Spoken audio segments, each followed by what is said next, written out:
これは日本の夏を熱狂の渦に巻き込む祭り、よさこい。エネルギッシュな音楽、一糸乱れぬ演舞、そして魂を揺さぶる熱気。多くの人がこれを何百年も続く日本の伝統的な祭りだと思っているかもしれません。しかしその認識は実は正しくありません。この祭りが生まれたのは70年ほど前のこと。戦後の日本である切実な目的のために意図的に発明された極めて現代的な文化プロダクトなのです。ではなぜ商工会議所のビジネスマンたちが中心となってこの祭りを作り上げたのか。なぜ彼らは300年の歴史を持つ巨大なライバルに真っ向から戦いを挑んだのか。そしてその成功の秘密がたった3つの驚くほどシンプルなルールに隠されているとしたら、あなたはどう思いますか？この動画ではよさこいが日本全国、そして世界20カ国以上を熱狂させるまでに至ったその奇跡の物語を、誕生の秘密から成功を約束した設計思想まで徹底的に解き明かしていきます。物語の始まりは1950年代の高知県。第二次世界大戦の戦災に加え、1946年の南海地震という二重の打撃を受け、町も人々の心も深く傷ついていました。特に深刻だったのが経済の停滞です。夏枯れ現象と呼ばれる夏の暑さで客足が遠のき、商店街の売り上げが著しく落ち込む問題に誰もが頭を悩ませていました。このままではいけない。町に人々の心に活気を取り戻さなければ。そんな思いが一つのアイデアへとつながります。それは全く新しい祭りを作り出すことでした。その直接的な起爆剤となったのがお隣徳島県の阿波踊り。1953年、高知商工会議所の視察団が目にしたのは300年の歴史に裏打ちされた圧倒的な熱気と規模でした。衝撃、感銘、そして嫉妬。徳島からの帰りの車中でメンバーたちの間で交わされた議論はまさに熱を帯びていました。我々もこれに負けない祭りを作るんだと。こうしてよさこい祭りのプロジェクトが始動します。それは巧みな比喩で生みの親と育ての親がいると言われています。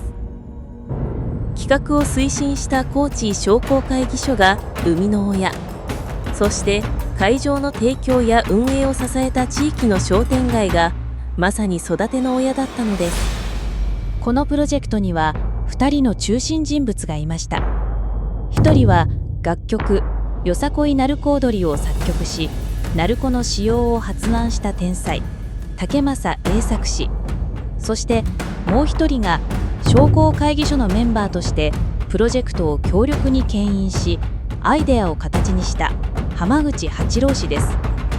竹政氏が生み出した楽曲は全くのゼロからではなく、既存の土佐民謡よさこい節を現代的にアレンジしたものでした。そして彼のある決断が祭りの未来を決定づけます。それは自身の曲の自由なアレンジを許可するということ。この判断が後に爆発的な創造性を生む最高の土壌となったのです。そして祭りの象徴鳴子、これは阿波踊りが手ぶらで踊るのに対し明確な差別化を図るための視覚的聴覚的なフックとして考案されました。竹政氏はフラメンコのカスタネットを参考にしたといいます。さらに鳴子がもともと田畑の鳥を追い払う農具であったことから、新しい祭りを高知の農業遺産に深く結びつけるという文化的な意味合いも込められていました。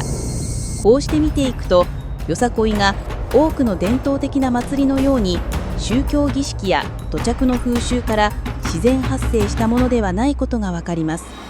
それは明確な経済的目標を達成するために専門家たちが知恵を結集して設計した現代的なイベントエンジニアリングの傑作だったのです。よさこいの演舞は相互に影響し合う5つの柱で構成されています。まず踊り子の魂鳴子。第1回大会で使われたのは漆職人がデザインした今より少し大きく丸みを帯びた赤と黒の2色の鳴子でした。その後現在まで受け継がれる赤、黒、黄の3色デザインが登場します。当時漆の色にない黄色を加えることは非常に画期的なアイデアだったそうです。2つ目の柱は音楽。揺るぎないルールは原曲よさこい鳴子踊りのフレーズを入れること。この制約が逆にクリエイティビティを刺激します。音楽の進化における歴史的な転換点が1972年フランスのニースカーニバルに参加した際、サンバのリズムが取り入れられました。この出会いが祭りのエネルギーを飛躍的に高めたのです。今ではロック、ヒップホップ、ジャズ、オーケストラまであらゆるジャンルが融合。琴や尺八といった和楽器とエレキギターが共演するのも珍しくありません。3つ目の柱は振り付け。前進する踊りというのがパレード形式を運営する上での絶対的な原則です。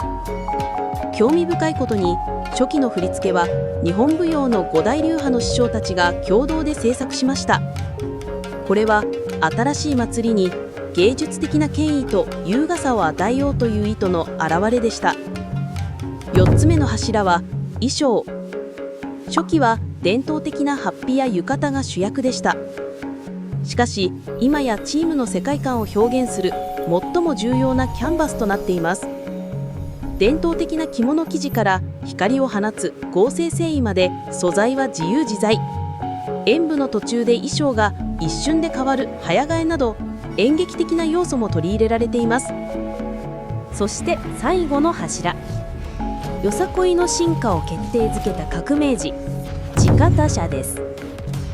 1957年に初めて導入されました。その名は伝統芸能で踊り手を伴奏する音楽家地方に由来します。当初は生バンドを乗せた簡素なトラックでしたが、今やチームの象徴であり移動式サウンドステージです。これら5つの柱は独立しているのではなく、互いに影響を与え合う共進化のエコシステムを形成しています。考えてみてください。地方車の登場で大音量の録音音源が使えるようになりました。これによりサンバやロックといった新しい音楽が導入されます。その速いテンポはよりダイナミックな振り付けを要求し、その演劇的なパフォーマンスはより精巧な衣装を必要とさせたのです。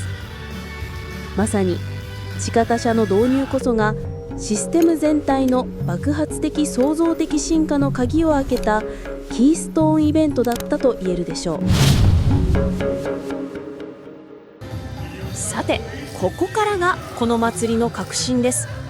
なぜよさこいはこれほどまでに多様な進化を遂げ、世界中に広まることができたのか。その答えは驚くほど洗練されたルールの二元論にあります。まず祭りのアイデンティティを保つための芸術的なルール。これは驚くほどシンプルでたった3つしかありません。1つ、手に鳴子を持って踊ること。ただ持っているだけでなく、振り付けの一部として鳴らしながら踊ることが求められます。2つ、チームの楽曲に原曲よさこい鳴子踊りのフレーズを明確に組み込むこと。アレンジは完全に自由です。そして3つ、振り付けは全身を基本とすること。これはパレードをスムーズに進めるための極めて重要なルールです。この3つさえ守れば芸術的な表現はほぼ完全に自由。これこそがよさこいの遺伝子コード、規律の中の自由です。一方でもう一つの側面、数千人の踊り子と車両が街中で安全に移動するための物流安全に関するルールは、これとは対照的に非常に具体的で厳格です。例えばチームの人数は150名までと厳格に定められています。また地方車は全長9メートル、高さ 3.6 メートル以下など細かな寸法規定があります。さらには手すりの設置や荷台を2階建てにする場合の高さ制限、もちろん道路交通法の遵守も求められます。またパレードの進行を妨げる行為は明確に禁止されています。長時間の停滞、後退、座り込み、踊りの合間に走るといった行為は許されません。この二元論こそがよさこいの革新的な妙味です。物流という方法を厳格に管理することで、芸術という内容の自由を最大限に保障する。この堅牢で拡張性の高いモデルがあったからこそ、他の地域はよさこいを容易に導入し、自分たちの文化を注入することができたのです。実績のある運営の枠組みを輸入し、そこに独自の魂を吹き込むだけでよかったのです。この素晴らしい OS に最初に気づいたのが1990年代初頭のある北海道大学の学生でした。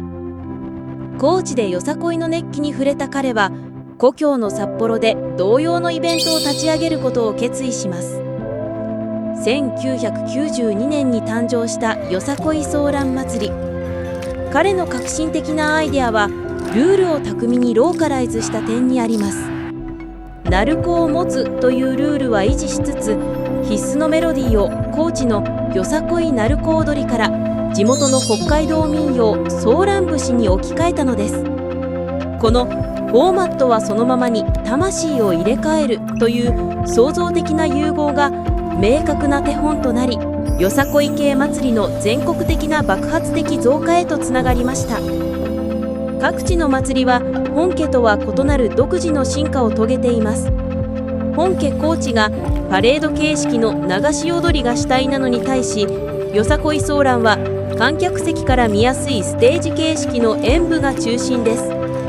東京の原宿表参道元気祭りスーパーよさこいはその両方を取り入れたハイブリッド形式。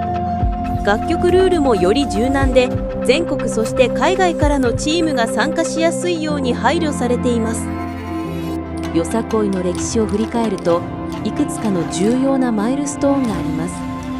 1957年の地方車導入、1972年のニースカーニバル参加による国際化、そして1992年のよさこいソーラン誕生による全国普及、そして今よさこいの熱波は海を越えています。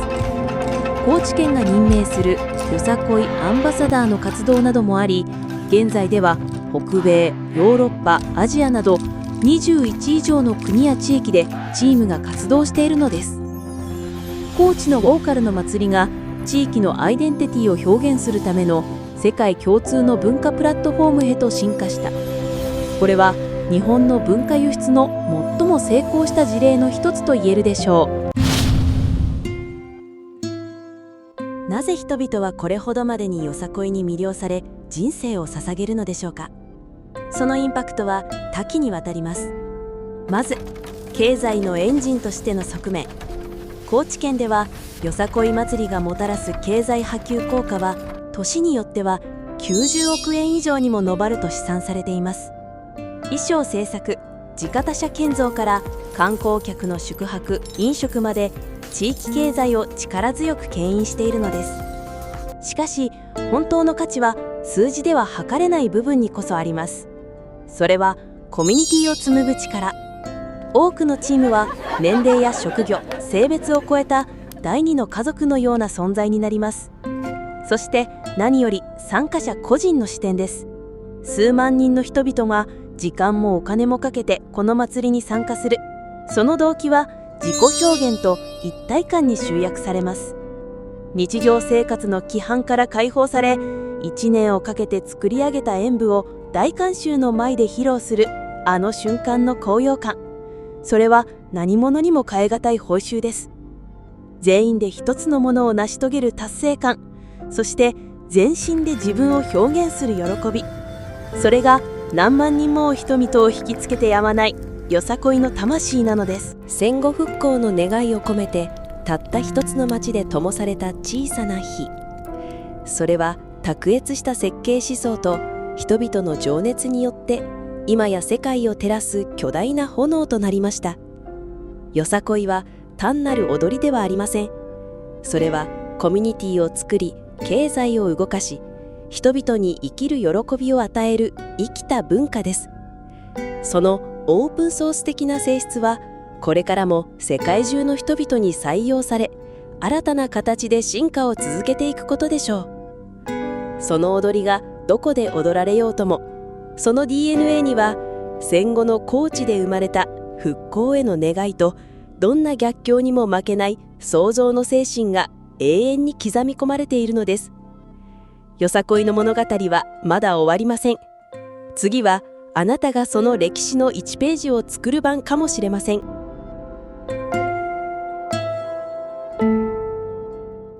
ご視聴ありがとうございました。今回紹介した内容について皆さんはどう思いましたか？